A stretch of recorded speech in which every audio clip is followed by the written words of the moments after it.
থাকতে চাও, নেকির কাজের প্রতি আগ্রহ তোমরা যদি মহান রাখতে চাও, তাহলে তোমরা সবাই ওই সমস্ত সাহাবীদের সাথী হয়ে যাও যারা আল্লাহর নবীর সাথে তারা জিহাদের ময়দানে গিয়েছে। সুবহানাল্লাহ। তাহলে যেই সাহাবায়ে কেরামকে আল্লাহ তাআলা ক্ষমা করে দিয়ে আয়াত নাযিল করেছেন 750 বলো 750 আয়াত নাযিল করেছেন, এরা সবাই ক্ষমা প্রাপ্ত, এরা সবাই জান্নাতি, এরা সবাই আল্লাহর দল, এদের উপর আল্লাহ তাআলা নারাজ হয়ে গেছেন।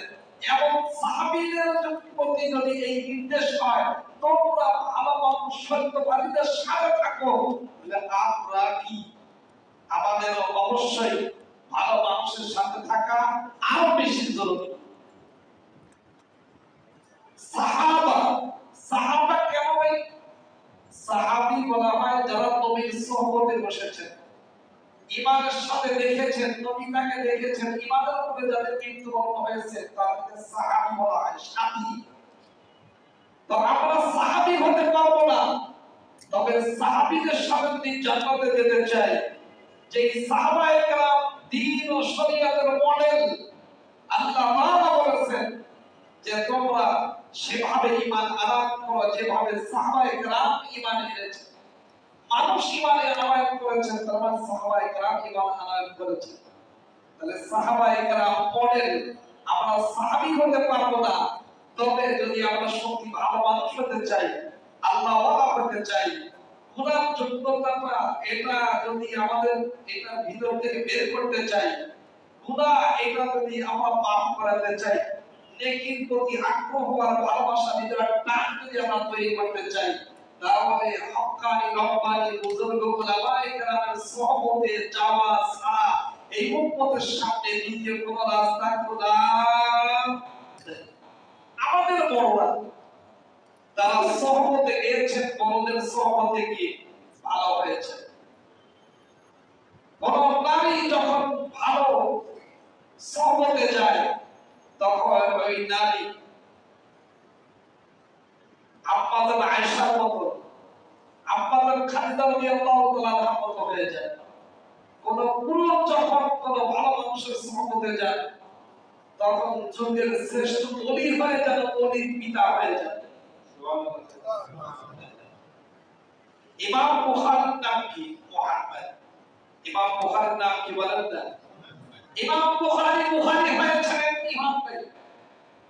তার বাপের নাম ইসমাঈল, দাদার নাম ইব্রাহিম, ওর দাদার নাম বহিরা। তো ইমাম মুহাম্মদের আব্বা যান হযরত ইসমাঈল রাহমাতুল্লাহ আলাইহি, তিনি ছিলেন তার মালিককে দিয়ে অনেক জনসম্পদওয়ালা। মৃত্যুর সময়, ইন্তেকালের সময় তিনি বলে গেলেন, মা তারাকতু মিন মালি, আমি আমার সম্পদ যা কিছু রেখে গেলাম, লাইসা ফীহি, বা এর মধ্যে নাই দিরহামু মিনাশ শুবহা, হারাম তুলনার কথা আমার সম্পদের মধ্যে 1 টাকা পরিমাণ, 1 দিরহাম পরিমাণ সন্দেহযুক্ত মালও নাই। সুবহানাল্লাহ। ইমাম বুখারীর আব্বা জান হযরত ইসমাঈল রাহমাতুল্লাহ আলাইহি, তিনি হারাম কামাই করেন। সন্তান এসেছে দুনিয়াতে, ছোট থাকা অবস্থায় তিনি চলে গেছেন, ইন্তেকাল হয়ে গেছে। কিন্তু ইসমাঈল, হযরত ইসমাঈলের সন্তান মুহাম্মদ, যিনি ইমাম বুখারী, উনি এতিম হয়ে গেছেন, অন্ধ। মা বহুত জায়গায় চেষ্টা করেছেন এই সন্তানকে ভালো কিভাবে করা যায়, ডাক্তার ফেরত পাঠাইছে, রেফার করে দিতে হবে না খাও, বা একটি জায়গায় আছে, সেই জায়গায় যদি আপনি বলতে পারেন তিনি যদি ফেরত দেন তাহলে ফেরত হবে।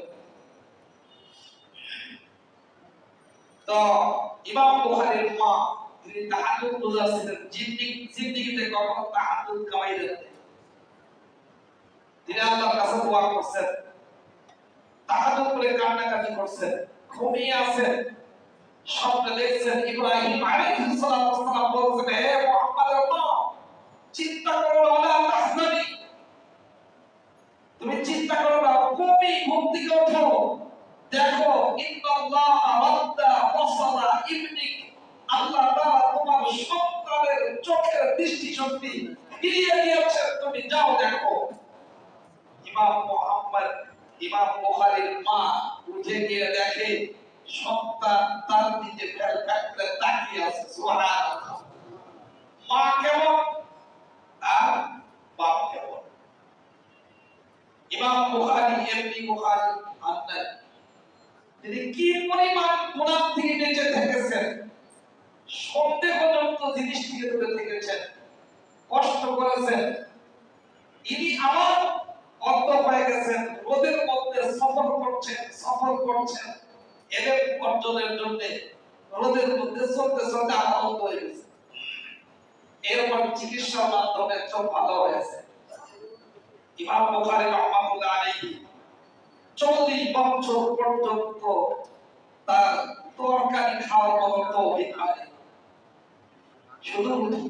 শুধু সাপ, যার কারণে চোখের দৃষ্টিশক্তি দুর্বল হয়ে গিয়েছে। ইমাম বুখারী রাহমাতুল্লাহ আলাইহি বলেন, মা ইয়াগতাবু আহাদান কাত মুনযু আলিমতু আন্না আল-খিবাতা হারাম। আমি জিন্দেগিতে কোন মানুষের গীবত করি নাই। কি করি নাই বলেন না? গীবত করি নাই। মা ইয়াগতাবু আহাদান কাত, আমি জিন্দেগিতে কারো গীবত করি নাই। মুনযু আলিমতু আন্না আল-খিবাতা হারাম, যখন আমি জেনেছি গীবত হারাম, পরনিন্দা হারাম, মানুষের পিছনে কথা বলা, তার বদনাম করা এটা হারাম, যেদিন থেকে জেনেছি ওই দিন থেকে কোনদিনও আমি গীবত করি না। ইমাম বুখারী রাহমাতুল্লাহ বলেন, লা আরজু আন আলকাল্লাহ ওয়া লা ইউহাসিবুনি আন্নী ইগতাবতু আহাদান। আমার আশা যে আমি আল্লাহর সাথে মোলাকাত করব, দিদার করব, এই অবস্থায় যে আমার কোনো গীবতের হিসাব হবে না। সুবহানাল্লাহ। তার মানে আমি কোনদিন কোন মানুষের গীবত করি নাই। ইমাম বুখারীর ছাত্র ইউসুফ ফেব্রুয়ারি তিনি বলেন, আমি আমার উস্তাদের সোহবতের বরকতে আমি এটা পেয়েছি, আমি জিন্দেগিতে কখনো গীবত করি নাই। সুবহানাল্লাহ। বুখারী শরীফের শারে তিনি ব্যাখ্যা করেন, ইবনে হাজার আসকালানী রাহমাতুল্লাহ আলাইহি তিনি বলেন, আমার কোনো গীবত নেই, আমি জিন্দেগিতে কারো গীবত করি নাই।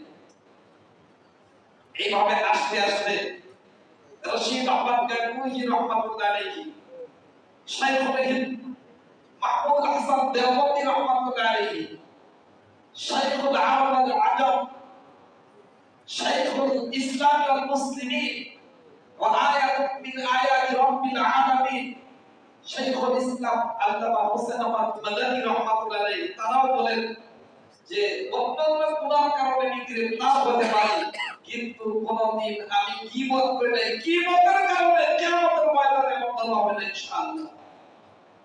চিন্তা করা যায়, আমাদের দেশে চলে আসি, এত দূরের কথা বললাম, এদেশে উজ্জ্বল নক্ষত্র অবিভক্ত পাকিস্তানের তখন সবচেয়ে বড় আনন্দের একজন, পাকিস্তানের স্বৈর শাসক আইয়ুব খানের চক্ষুষ্মণি, যিনি দ্বিধাহীন কণ্ঠে তার ফ্যামিলি প্ল্যানিং এর বিরুদ্ধে দাঁড়িয়েছিলেন। ওখান থেকে ঘোষণা হয় ঈদ হবে, মুজাহিদ আলম শামসুল ফরিদী রহমাতুল্লাহ লাদাখ থেকে মাইক নামাইলেন, না চাঁদে কিনা ঈদ হবে না। তৎটা কার্যকর হয়েছে, পাকিস্তানি স্বৈর শাসকের কথা শুনে কেউ ঈদ করে না।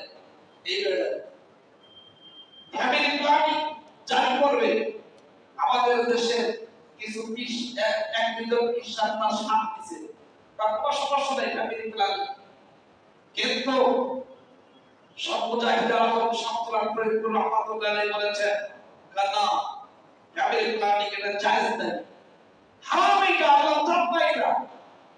রিজিকের মালিক আল্লাহ, রিজিক দেওয়া আল্লাহ, মানুষের কাজটা কয়টা বলেন না?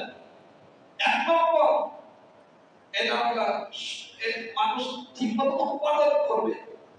1 নম্বর কাজ উৎপাদন করা, কোনো ভেজাল যেন না থাকে। নম্বর 2 সংরক্ষণ করা। নম্বর 3 মানুষের দায়িত্ব হলো সুস্থ বন্টন করা। সে ঠিক মতো উৎপাদন করবে না, বেশি বেশি শুয়ে থাকবে, বিদেশিদের দিকে আগ্রহ তাকায় থাকবে, আর সংরক্ষণ না করে দুনিয়ার ইঁদুর বিড়াল দিয়ে প্রধানমন্ত্রীর ত্রাণ বান্ডেল খাওয়াই ফেলবে। প্রধানমন্ত্রীর ত্রাণ বান্ডেল সেনাবাহিনীর এরিয়া থেকে, প্রধানমন্ত্রী দপ্তরের সামনে থেকে এরা ট্রাকে ট্রাক সিবি কম এরা পিংলা খায় ফেলে। চিন্তা করা যায়? সংরক্ষণ যা আছে সুস্থ বন্টন নাই। এই 3 দায়িত্ব মানুষের। আল্লাহ তাআলা বলেন আল্লাহু ইয়ারযুকুহা ওয়া ইয়্যাকুম ওয়া হুয়াস সামিউল আলীম।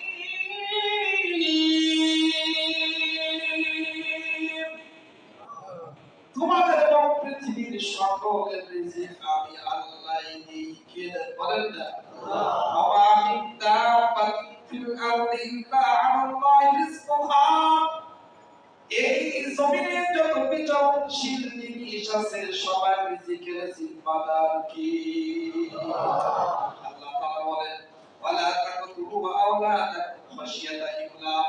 দরিদ্রতার ভয়ে তোমার সাথে কেউ বসে খাবে, এই জন্য তুমি সন্তান হত্যা করো না। এইটা আল্লাহ তাআলার পক্ষে বলা হয়েছে। আর আইয়ুব খান শয়তান কয় ফ্যামিলি প্ল্যানিং করো দুইটা, একটা হলে ভালো হয়, বুঝলেন? আর দরবারে কি কয় ঠিকই আছে, জব্বের খাওয়া খায়। তো যখন মুখোমুখি হয়েছেন তখন আইয়ুব খান বলছে যে সফলার সব हम भी इस्लाम जानते हैं। কি বলে? हम भी इस्लाम जानते हैं। मुजाहिद आजम शाहतुल्लाह फिरदौस रहमतुल्लाह बललेन खान साहब इस्लाम फकत जानने का नाम नहीं है, मानने का नाम है। इस्लाम जानोगे मानोगे नहीं, पूरी इंसान और मखलूक की जूती तुम्हारे ऊपर पड़ेगी। तुम इस्लाम जानो মানো না, পুরো দুনিয়ার মানুষের জুতা তোমার উপরে পড়বে। ইহুদিরাও জানতো মানতো না, ওদের উপরে আল্লাহর গজব নাযিল হয়েছে, তোমার উপরে গজব নাযিল হবে। ঠিকই যখন সে সন্তান সাথে সাথে নাতিকে দিতে হবে দাদার সম্পত্তি, এবং এই ফ্যামিলি প্ল্যানিং এর বিষয়ে এবং মুসলিম পার্সোনাল লয়ের উপরে আঘাত করে যখন আইন পেশ করেছে, আইন পাস করেছে, ঠিকই সে জুতার বাড়ি খেয়ে এই দুনিয়া থেকে তাকে বিদায় দিতে হয়েছে।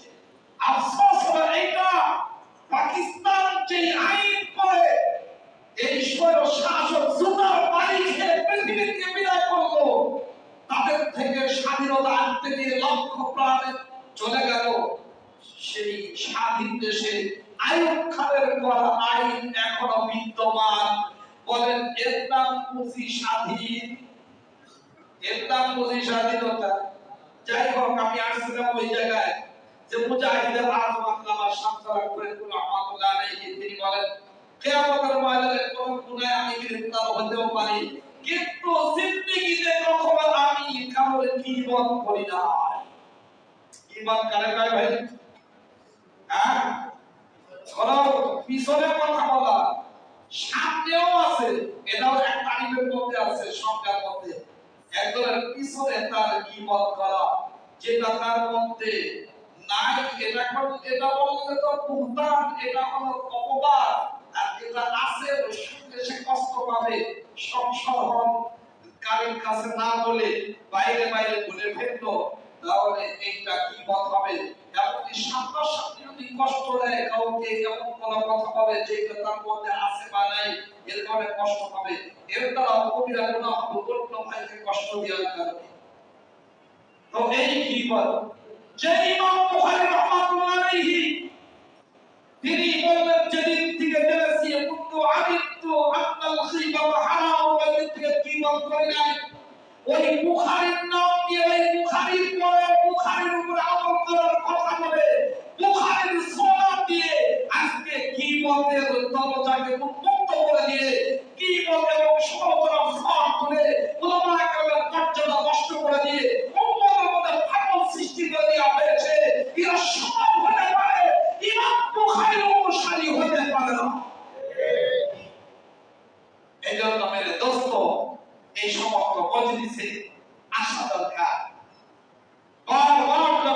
আসবে, বড়দের সহবতে আসবে, তখন ভিতরে গুনাহ করার যে আগ্রহ থাকে এটা ধীরে ধীরে নষ্ট হয়, আর নেকির কাজ করার আগ্রহ তৈরি হয়।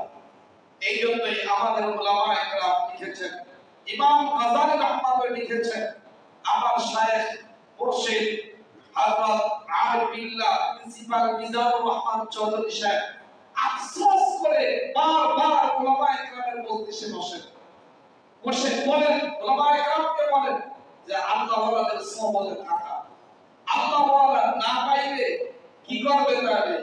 কয় কোন নেককার বন্ধুর সাথে সাথী হয়ে যাও। তা যদি না পাওয়া যায় তাহলে কিছু বন্ধু তৈরি করে নাও, বন্ধুর সাথে চুক্তিবদ্ধ হও, আমার অন্যায় দেখলে তুমি বলবা, তোমার না দেখলে আমি বলবো, এইভাবে সংশোধন হয়ে যাবে। তা যদি না হয়, ছোট মাসুম বাচ্চা যদি থাকে, ছোট মাসুম বাচ্চা নিয়ে বসে থাকো, কারণ মাসুম নিষ্পাপ বাচ্চা, এই নিষ্পাপ বাচ্চার সাথে থাকলে তোমার মধ্যে ইসমাত আসবে, এই তোমার মধ্যে পবিত্রতা আসবে। সুবহানাল্লাহ। এই জন্য মেরে ভাইও, আমরা যারা আসছি আমরা নিয়ত করি ইনশাআল্লাহ উলামায়ে কেরামের সোহবতে থাকবো, উলামায়ে কেরামের সোহবতে বসবো। আজকে আমাদের অসুবিধা এখানে যে আমরা এখন সব গুগল নামক বড় হুজুর, ইউটিউব নামক বড় হুজুর তার পাশে বসে এর পিছনে সময় ব্যয় করি, ফেসবুকের নামে ফেসবুকে আমরা সময় ব্যয় করি, উলামায়ে কেরামের সোহবতে আমরা যেতে চাই না। এই উম্মতের মধ্যে সত্যি যদি পবিত্রতা, সুচিতা, ভদ্রতা, আদব কায়দা আনতে হয়, তাহলে আবার উলামামুখী হতে হবে, কোরআনমুখী হতে হবে, মসজিদমুখী হতে হবে, মাদ্রাসামুখী হতে হবে। এই উম্মতের সত্যিকার অর্থে যদি উন্নতি, অগ্রগতি, সমৃদ্ধি পেতে হয়, তাহলে আমাদের আবারও সেই এই আয়াতের উপরে আসতে হবে, যে আয়াতকে কেন্দ্র করে সারা দুনিয়ার মানুষ বড় বড়রা বড় হয়েছে, বড়দের সোহবতে গিয়ে এই আয়াতের উপরে আমল আসতে হবে। আল্লাহ তাআলা আমাদের সবাইকে হক্কানি রব্বানি বুজুর্গ উলামায়ে কেরামের সোহবতে এসে নিজেদের সংশোধন করার তৌফিক দান করেন। এ ভাই, যদি বলে বাংলাদেশের মুফতি মুস্তাফা তো আপনার কি হবে? এ ভাই, এখন হাফিজ হুজুর পাওয়া যাবে, মুজাহিদ আজম শামসুল আহমদ রহমাতুল্লাহকে পাওয়া যাবে, হাকিমুল উম্মতকে পাওয়া যাবে, হ্যাঁ, শাইখুল ইসলাম আল মুসলিম আয়াত মিন আয়াতিল্লাহ সাইয়্যিদুল মাদানীকে পাওয়া যাবে। এখন যারা আছে এরাই তাদের কাম, যদিও তাদের মতো অত আমল নাই, তবে আমার ভাই একটা কথা আমার খুব বেশি ভিতরে ঢুকছে কালকে, যে বলছেন কবে যে রাত্রে ঘুমাইছি তার মনে মনে রাত জাগেন নিজের জন্যে, নিজের উম্মতের ফিকিরে, কিভাবে উম্মত গুনাহ থেকে বেঁচে যায়, কিভাবে উম্মত আমার সংশোধন হয়ে যায়, কিভাবে উম্মত সুন্নাতের উপরে এসে যায়, কিভাবে উম্মতের মধ্যে গুনাহ করার এই যে প্রবণতা, আগ্রহ, এইটা যেন নষ্ট হয়ে নেকির কাজে আগ্রহ এসে যায়। এই জন্য যারা রাত জাগেন আপনাদের জন্য, আর তারা আসতে আমরা বসতে চাই না, এর থেকে হতভাগ্যের কাজ আর কিছু হতে পারে না। হজের মাসে গুরুত্বপূর্ণ সময় আমরা আসছি, আমরা সবাই বলবো, আমিও ইনশাআল্লাহ শেষ পর্যন্ত থাকবো। আমরা কথাগুলো অন্তরের ভিতরে ঢুকিয়ে আমলের নিয়তে শুনবো, এবং শেষে হযরতের সাথে আমরা হাত ধরে নিজেদের জিন্দেগীর গুনাহগুলো চোখের পানি দিয়ে ধুয়ে মুছে পরিষ্কার করে আমরা এখান থেকে বিদায় নেব। ঠিক আছে ইনশাআল্লাহ? আল্লাহ তাআলা তৌফিক দান করেন। যে সমস্ত ভাইরা অন্য জায়গায় রয়েছে, আমরা দ্রুত